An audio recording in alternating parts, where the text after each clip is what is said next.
The Real McCoys, starring Walter Brennan, created by Irving Pincus. Want you to meet the family known as the Real McCoys. That's Grandpappy Amos, the head of the clan. He roars like a lion, but he's gentle as a lamb. And now here's Luke, who beams with joy since he may take Mrs. Luke McCoy.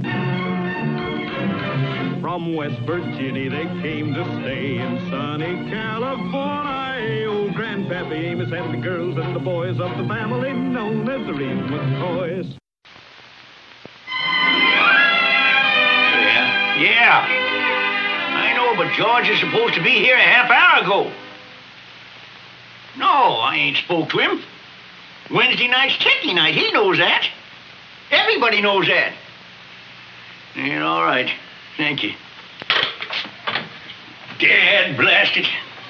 What's the trouble, Senor Grandpa? Oh, I don't know what's come over that George McMichael. Didn't show up to pitch horseshoes yesterday. Couldn't find hide in the harem the day before to go fishing. Now here it is getting close to 9 o'clock on second night, and ain't no sign of the old coot yet. Maybe there's some truth to what I heard at the barber shop. What was that? I heard that Senor McMichael has taken up with the widow Comstock. George taking up with the widow Comstock. Somebody tell a funny, Grandpa? All I done is tell Senor Grandpa what I heard about Senor McMichael's taking up with the widow Comstock. Oh, I heard the same thing down to the store. What's so funny, Grandpa? George taking up with the widow Comstock? Why, that's like a hound dog taking up with a flea. Why, George and women's just natural-born enemies. Well, I don't know. You never can tell, Grandpa. I hear that widow Comstock's one of them women just don't take no for an answer. Now, you listen to me. I know George McMichael just about as well as I know myself, and I know how he feels about women in general, and I know how he feels about hungry widows in particular. And the day that George McMichael takes up with a woman, that's the day that I take to wearing an apron. I will pick up that apron for you while I'm in town. Amos, I know this is checker night, but I just come by. You don't need to say another word. Luke told me that you was captured by the enemy, the widow Comstock, right? She's a fine woman, Amos. He's had his brains washed, too. Why don't you bring Mrs. Comstock over to visit us sometime, George? Yeah, we'd like to meet her. You would, really? She's out in the car. Oh, you'd like her, Amos. And she's a darn good sport, no fooling. You'd really like her. He wasn't captured. He done give himself up. Oh, don't be a stubborn old goat. After all, we can play checkers any night. She ain't made the hole yet, huh? What hole? In your nose for the ring. Oh, Grandpa, quit taking on like that. Yeah, there's one thing I can't stand, and that's a hypocrite. Now, Grandpa. Don't you now grandpa me. This sweet-smelling jellyfish sat right in that chair not 3 nights ago and said the only good thing about marrying was that a married man didn't have to fear death because he was already dead. Look at him now. Don't pay him no mind, George. Now, look here. Luke, would you mind telling this fella to stop addressing his remarks direct to me? Would you mind telling him that's fine with me? Well, goodbye, Kate. Bye, Luke. So long, stranger.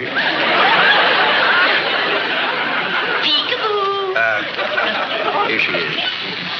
Oh, Amanda, I'm sorry. I was just fixing to leave. You see, this is Kate and Luke McCoy. Yeah, very good friends of mine. How do you do? The other fella, he's a stranger. Name of Amos. George has told me an awful lot about you, Mr. McCoy. Yeah, well, there's some friends you brag on, some you don't. He sure kept you a secret. It's all right, Mrs. McCoy. I quite understand. Your grandfather was at that difficult age. Well, we'd better go if we're going to catch both features. Georgie's taking me to the movies. It's nice meeting you folks. Come on, Georgie. Think of his catalog, too. The flea's taking a hound dog to movies. Well, you sure give a good account of yourself, Grandpa. Just because George McMichael chooses... I'll thank you not to mention that name in my presence no more. As far as I'm concerned, George McMichael has gone to the great beyond.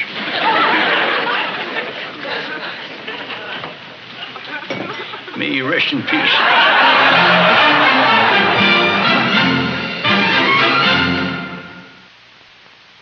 When she comes, she'll be coming around the mountain. When she comes, she'll be coming. Well, they ought to be here any minute now, huh?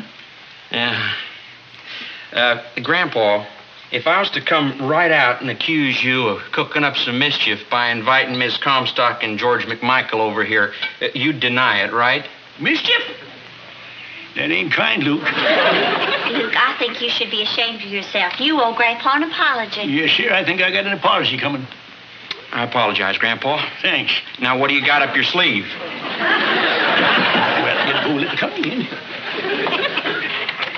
Well, glad to see you. Glad you could come over. Nice you could come. It was real nice of you to ask us. Well, won't you two lovebirds sit yourself down on the sofa there, please? Thanks, Amos. Say, you're sure in a good humor tonight, ain't you? This is a real natural me. I would say I get a mite ornery once in a while, but this is a real genuine me. George? Georgie. Well, will you have a potato chip, pretty lady? Neither one.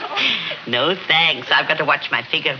Well, I can't understand that, ma'am. With a figure like yours, I guess you could find plenty willing to watch it for you. You know, I think that you're a very dangerous man, Mr. McCoy. I better watch out for him. Yeah, you ain't just joshing.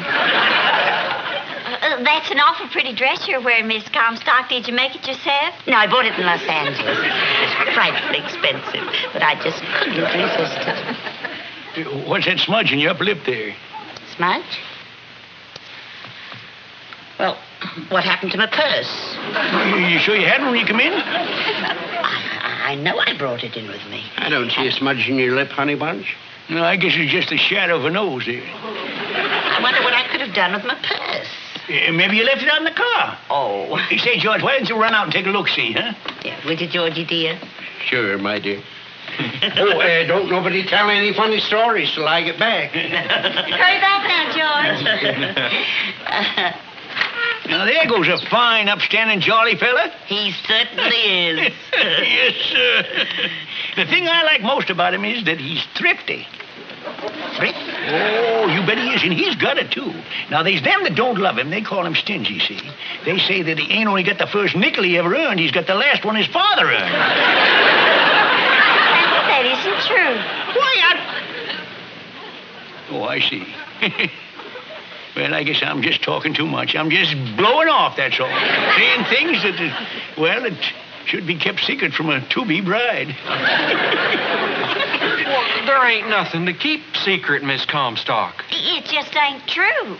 That's right. Everything I said just ain't true. And if anybody tells you that old Pinch Penny is stingy, you just call him a liar. Oh, there you are, Pinch. Did you find the purse? Pinch. Sorry. Purse wasn't in the car, huh? Nope. Now, where do you suppose it was? You sure you brought it in here with you? Oh, certainly I had it. Well, it's right here. Can you imagine? Let me tell you about this fella you're getting. He's the salt of the earth. Oh, cut it out, Amos. Well, it's true. He's one of the best farmers in the business. He knows more about livestock than any vet I ever seen. Really? In fact, we got a sick cow right in the hands right now. Just been waiting for George to come over here and take a look at it. Our cow sick? Since when? Well, now, Luke, I didn't want to worry you, see. Yeah, I couldn't get a hold of a vet, so I says, I'll wait for my good friend George when he comes over tonight. Why, he can spot the trouble quicker than he can swat a fly. Oh, I've just been lucky, I guess. You want to take a look at it right now, George? Sure, if you want me to. I wouldn't go if I was you, George. No, don't leave the room, George. Why not? I'm going with him. I don't mind taking a look at her. It'll only take a second. It's right nice of you, George.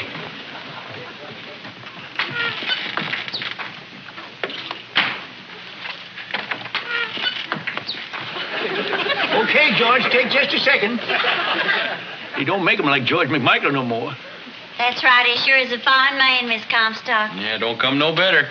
And I want you to forget what I said about him being stingy, because that ain't true. You just ask him down at the liquor store about that. They don't call him old Pinch Penny down there. Grandpa McCoy. Oh, consign, let it slip again. George never did take a drink when he was with me.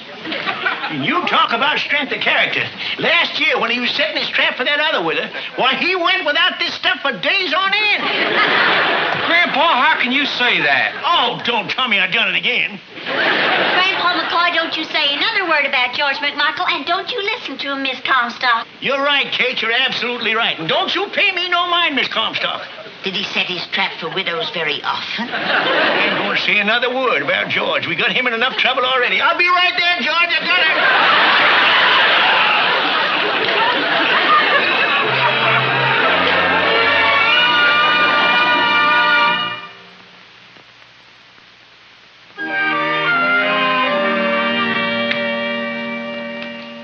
Come on, George. Don't move.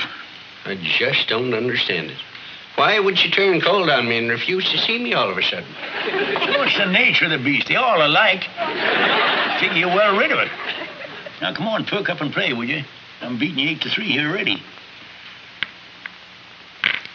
But why would she say a thing like that to me? Thing like what?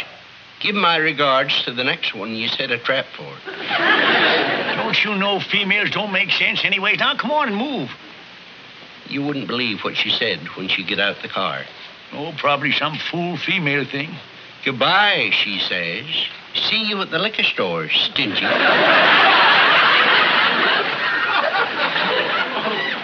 Don't tell me. Of all the fool female nonsense. Now, don't that take the cake? You know, Amos, it's times like these when a man realizes how lucky he is to have a good friend. Now, quit your jabbering and come on and play. I mean it. When people you put your trust in turn sour on you like that widow done, it's a real comfort to know you got one friend who's with you all the way. Now you all through your yapping so we can get back the game here? No, I ain't got my mind on it, Amos. George,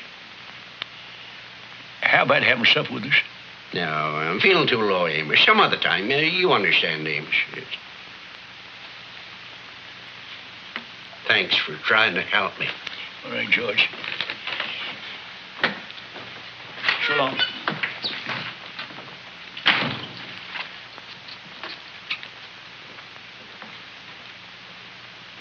Kate, I'm kind of hungry. Where's them dried apples at? Kate! Now, corn, son, and I know we ain't on speaking terms, but you could at least point to the apples. We ain't even on pointing terms, Grandpa. Now, look, Kate, don't be treating me like this. I'm sick to heart as it is. Is my ears playing tricks with me, Grandpa, or are you admitting you're sorry for what you done? Well, I ain't happy about it. When you take examination to get into heaven, do you get in on your intentions or what you done?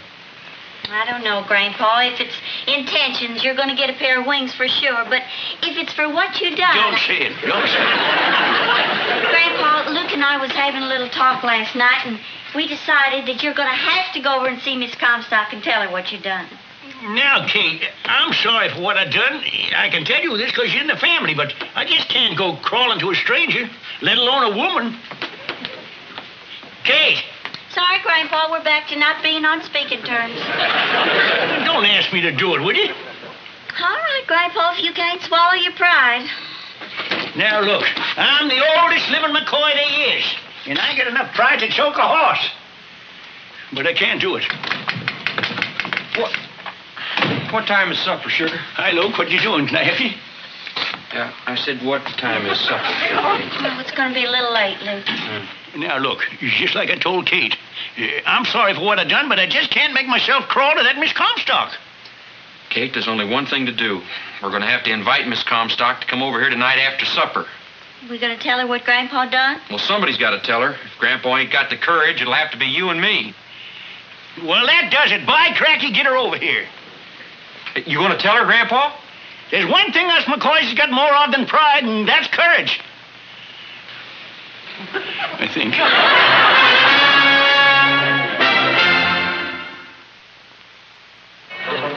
Brought this on yourself, Amos. You got nobody to blame but yourself. Nobody. Mama, you always did say you wanted what I was going to learn to keep my mouth shut.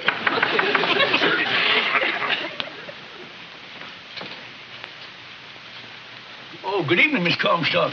Good evening, Mr. McCoy. Where's your grandson and his wife? Well, they gone for a walk. You see, I wanted to be alone with you for a spell. I got something I want to say. Really? Yeah, about George McMichael. let's not talk about George McMichael. You don't mind my calling you Amos, do you? No, it makes me kind of sick, but I guess I'll get used to it. Afraid of me? No, I ain't afraid of you, ma'am. I'm just trying to get out of the range of that toilet water of yours. It tickles my nose. I feel cute, Amos. Now, you put down your guns, ma'am. You get the wrong target. I want to straighten out a few things about George McMichael. I'm not interested in George McMichael anymore, Amos. I'm interested in someone else. George McMichael's one of the finest men around these here parts, and all that stuff I told you about him being stingy and drinking was a lot of hogwash. Made it up out of the whole cloth. I know what you're trying to do, Amos, but you're just wasting your time. I'm warning you, ma'am. The toilet water's going to make me sneeze, and I left my bandana in the other room. Frighten me, Amos. And why don't you just relax and let nature take its course? If I let nature take its course, I'll sneeze right in your face. Oh, you're so cute, Amos. No, this ain't right, ma'am. Call me Amanda. Now, you hadn't ought to come after me. It's the man, Mr. Hunter. Well, all right. Hunt me. Come in. Bless you. I've just been thinking that, hello, Amanda. What are you doing here? Just visiting. You're just... You... Oh, now I see what's happening. You've been sparking her yourself. I ain't doing no such a thing. And I called you my friend. How could you do it to me, Amos? I didn't do it. Now listen. I don't have to listen. I got eyes.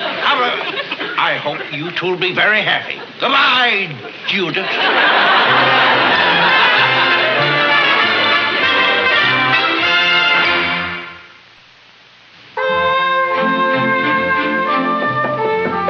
Come in. George? I ain't home. Oh, George, old friend. That coffee sure smells good.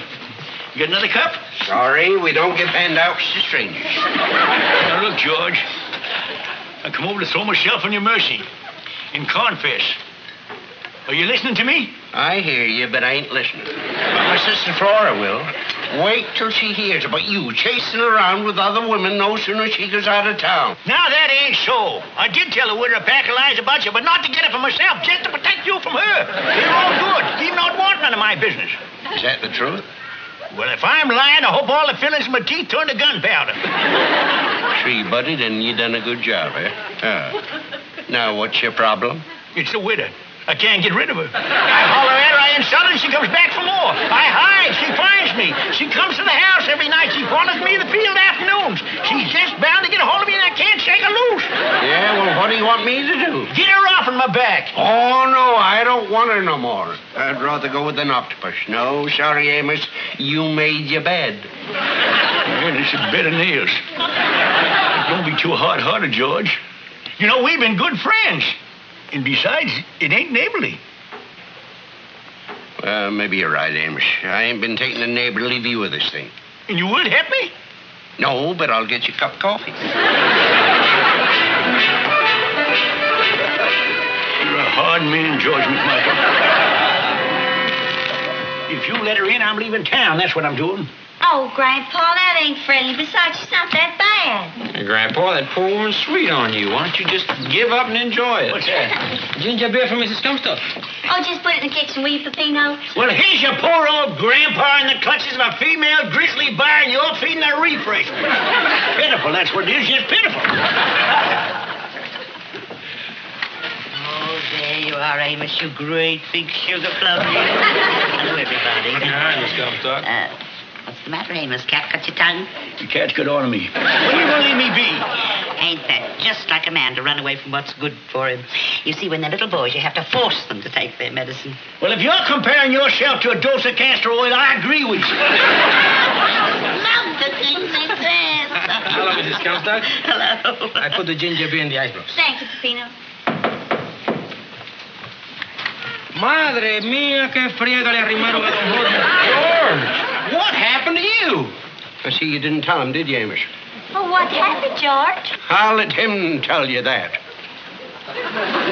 But, Amos, I want you to know I forgive you. Amanda, like you said, he can't be blamed, so don't say another word. He's in trouble enough as it is. The judge said just one more time he'd put him away for good. Now, just a minute. I guess I shouldn't have busted in here shooting off my big mouth. Oh, that's all right, George. She'd have found it out sooner or later. Well, anyway, Amanda, he don't hit women. No, except in that one time. One time. Is this true? Like George says, he ain't really so rough on women. It was just an accident that one time. Accident, huh? Yes.